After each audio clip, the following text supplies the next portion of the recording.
Greetings my friends! Today I want to talk to you about 5 reasons as to why you may not be finding anything, or at least not finding very much, whilst metal detecting. Now I've had a good think about this and I've jotted down these ideas, but obviously I'm going to miss something, and then there's going to be the expert metal detectorist that will know way more than me.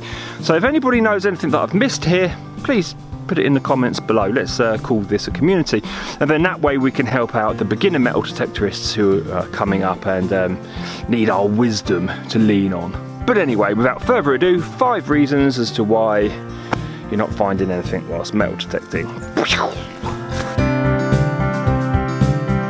Okay, number 1 reason is being too impatient, but impatience implies some subcategories here, because impatience in itself is a vast topic. Impatience could be swinging your metal detector too quickly. Impatience could be giving yourself 4 hours to go metal detect but not find anything in the first hour, so go to the pub for the next 3 hours. But alternatively, patience could also be giving up on a field too quickly, presuming that it's done too quickly.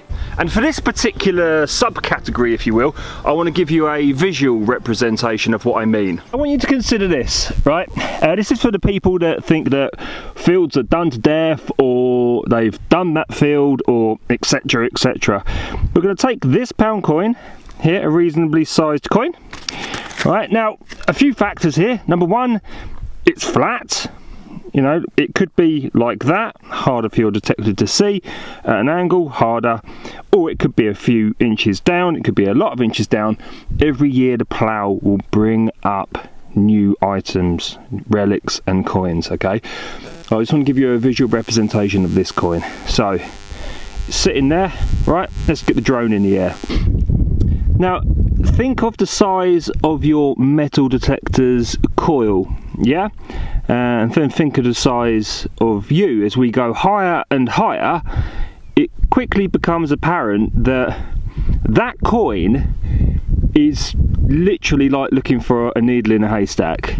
And as we go higher, that becomes even more apparent, to the point it's actually quite ridiculous. You know, the notion that a field is done or has been done to death, especially considering the other factors like the coin could be on its side a few inches under, and that the plough will change everything year after year. So that's a massive factor. Don't fall into that trap as a beginner that your field is done, because it never is. So impatience can mean many things, but the conclusion to this number 1, I would say, would be to slow down both physiologically and psychologically. My second point is that perhaps you don't understand your metal detector well enough, and there's a lot of subcategories to this one, like there was in the previous, but even more so. But I'm going to look at one point. So what I mean is a lot of people will buy a metal detector. I guess this comes back to impatience as well. But they will buy a metal detector, watch some YouTube videos, watch some, read the instructions, and you know, just absorb everything they can, which is great. Everybody should be doing that.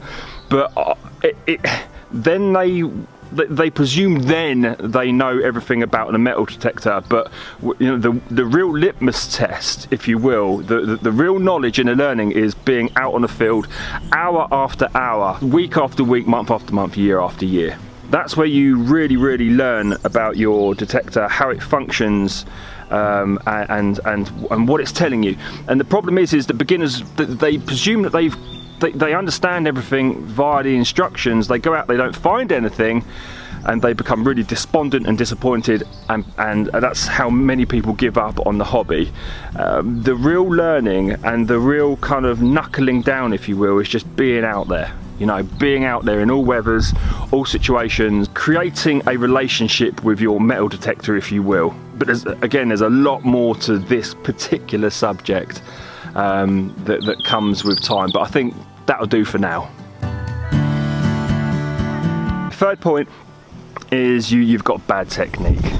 Let's throw going too fast out the window here, because we know that that's in the bracket of impatience, which is number 1 point. So let's just go for example, turning your coil up at the end of your sweep is a big no-no.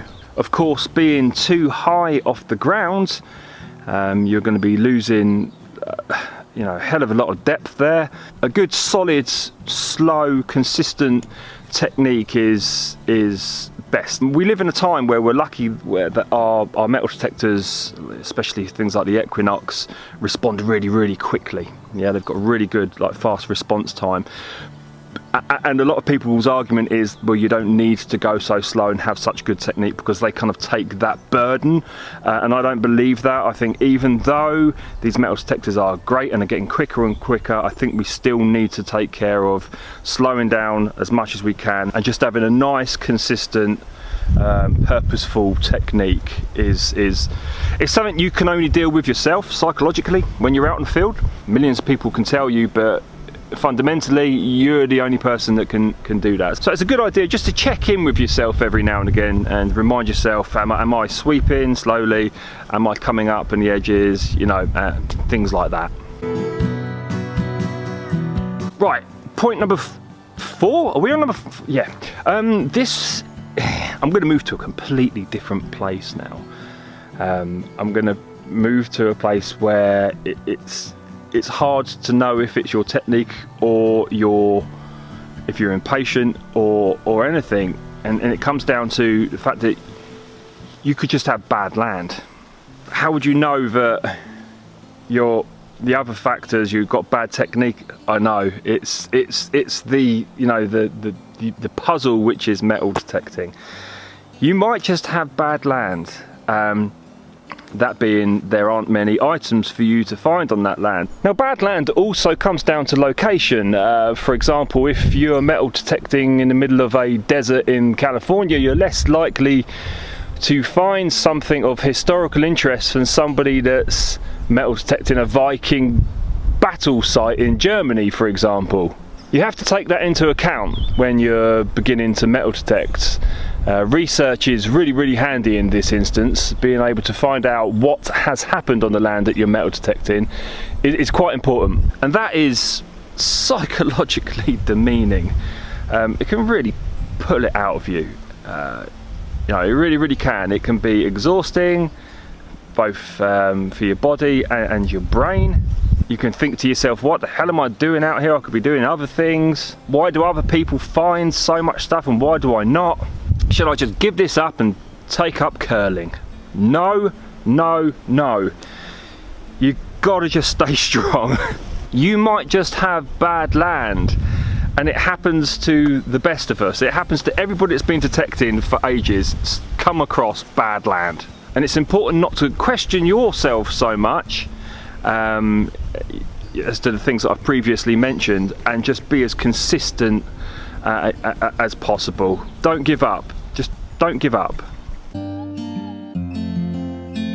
And my 5th reason, I think I might have just cheated, I do apologise. My 5th reason, so the 4th reason was you might have bad land. 5th reason is you might just have bad luck. And we're walking into a really tenuous place now, which is of luck and away from technique. Oh man, and you could just have a bad day, 2 days, 3 days. Again, it happens to the best of us, and you can go on massive streaks of nothingness where you'll find nothing, and again you begin to question yourself. What's the point? Am I any good at this? Why do other people find more stuff? Bad luck and bad lands will integrate with each other and be mixed with each other, but you can have great lands and still have bad luck.